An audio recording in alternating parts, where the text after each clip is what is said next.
Leafs fans are livid at this. As following a brutal loss against the Florida Panthers, fans have had enough regarding one specific player. There's been a ton of outrage surrounding Austin Matthews. We're going to break down that, discuss what fans are saying and what it means going forward, but we also have some comments on Craig Berube surrounding the current sentiment of the team ahead of not only what's going to be a crucial stretch of play, but one of the most important endings to a season in the past handful of years. Stay tuned for all that in this episode, folks. But before we get into it, a quick reminder, check out all of our videos and our shows on Spotify and wherever you get your podcasts. We are now live on Spotify, Apple Music, Amazon Podcasts, all those things. Check out the link in the description down below. So check us out on Spotify. And thank you guys for your continued support. But Darius, big game tomorrow. Obviously, we're going to be live following that game. But the big conversation now following yesterday's loss, and we had a stream on it, is not only, like I mentioned, Austin Matthews, the power play, everything.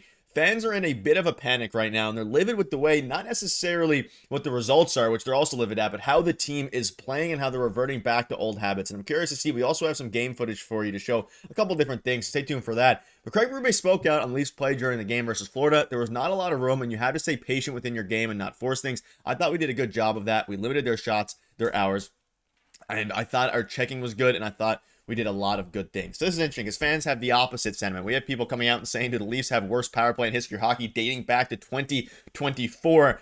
And fans now are saying the exact same thing. We're going to dive into some of the comments. People are absolutely livid with the way that this team is playing, and I don't blame them at all. Of course, we're all diehard fans. Whether you're a diehard fan or even if you're a casual fan, you can see that the way that this team is playing is not good enough, and the effort level wasn't there yesterday aside from really the third period.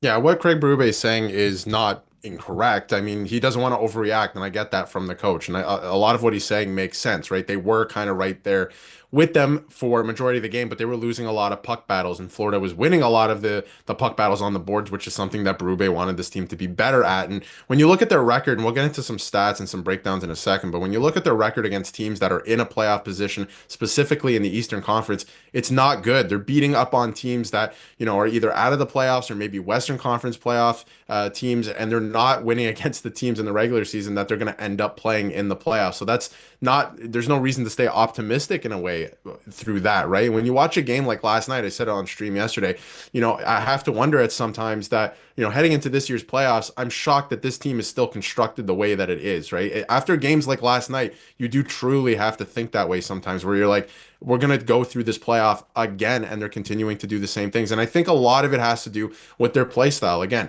they're losing puck battles in the power play. Like Jesse Blake said there in that tweet, that was from 2024, and he was asking if they have one of the worst in the league. And again, this year, it's not getting much better. And there's a bunch of other tweets, I mean, in terms of analytics towards the power play. And we have a clip too that I want to bring up that, we've seen the Leafs power play has been horrible this season. And for majority of the last, I guess, almost 24 months at this point, they're very passive around the perimeter. And they just don't make anything happen. It's just a lot of passing around the perimeter, a lot of cycling. And I have an example of a good Leafs power play of what I think that they can do. Earlier this season against the Tampa Bay Lightning, you see that it gets kicked back to the point here, and they have the three-man high, and then Marner just puts it to the net, and they spread out the Tampa Bay Lightning, and then Nyes just creates chaos in front. They just put the puck towards the net. That's an example of a good power play. That's happened maybe 3 times all season, right? So you kick it back to the point. Marner puts it on. There was I believe five forwards on this power play. They got 3 guys high,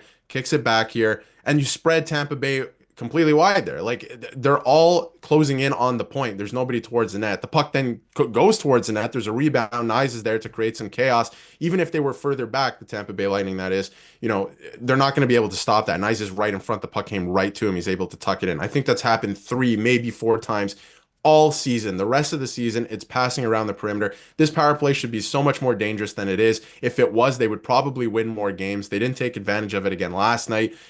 This is a real problem with this group, and it has nothing to do with Mark Savard. I think it has everything to do because they've gone through 3 coaches at this point, power play coaches. It has everything to do with the personnel on the squad. And as you can see here, since 2019, 2020, one of the worst in the entire league. That is shameful for as much money is in the Leafs forward group. Yeah, you look at it here. The exact stat is 18 for 117 since the 2019-2020 playoffs. That's not bad. That's criminal. And you're going up against some of the...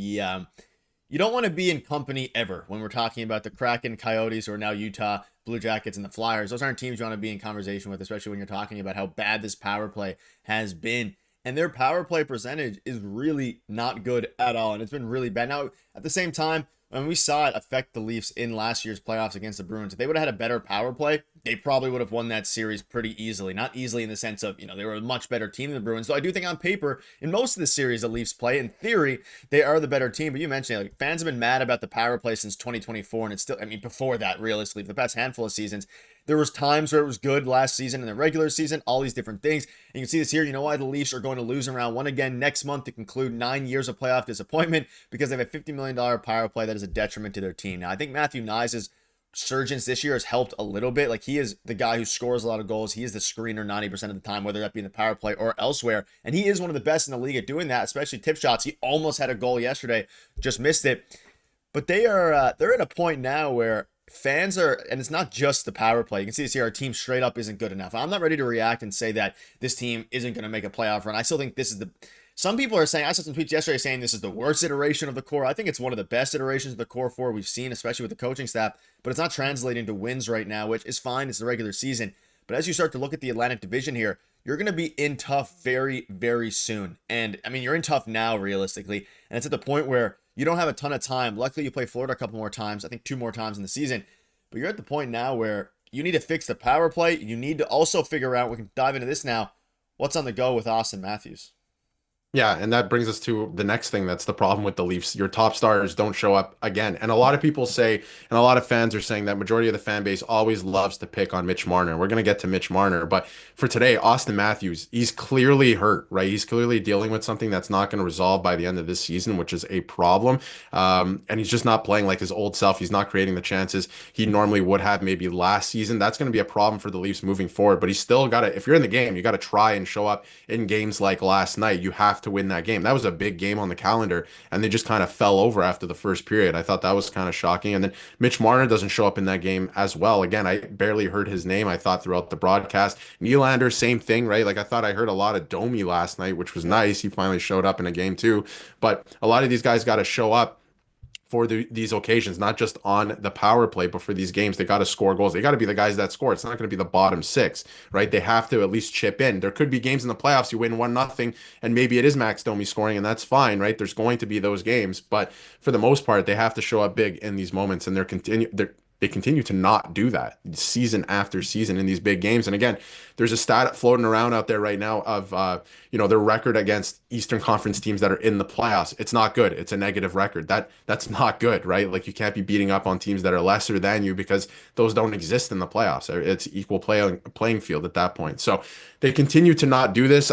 Matthews hasn't been good all season. If he's in the lineup, you got to produce. It is the fact of the matter. I know he might be dealing with something, but he has to produce, and same with Nylander. There are times throughout the season. I do think he's their most consistent player in the playoffs, right? Out of any of the core four.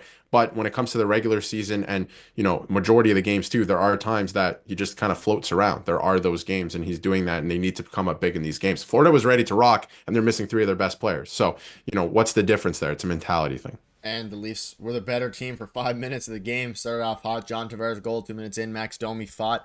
He spoke out about it. I think I might have caught him a little bit more on the way down. I don't like doing that, but it wasn't my intention. Got a lot of respect for him. Schmidt hung in there, obviously talking about Nate Schmidt. I mean, at the end of the day, Matthews been bad. It's a part of the reason that power play has been so bad. They're all hesitant to shoot the puck, whether that be Mitch Marner. The only person who isn't hesitant to shoot the puck usually is William Nylander, but even then, a little bit different lately. So this team needs to start playing good hockey, and you can see this here from Brew Bay. I think our guys have been through a lot and need some rest. We'll get some rest tomorrow and get ready for Saturday.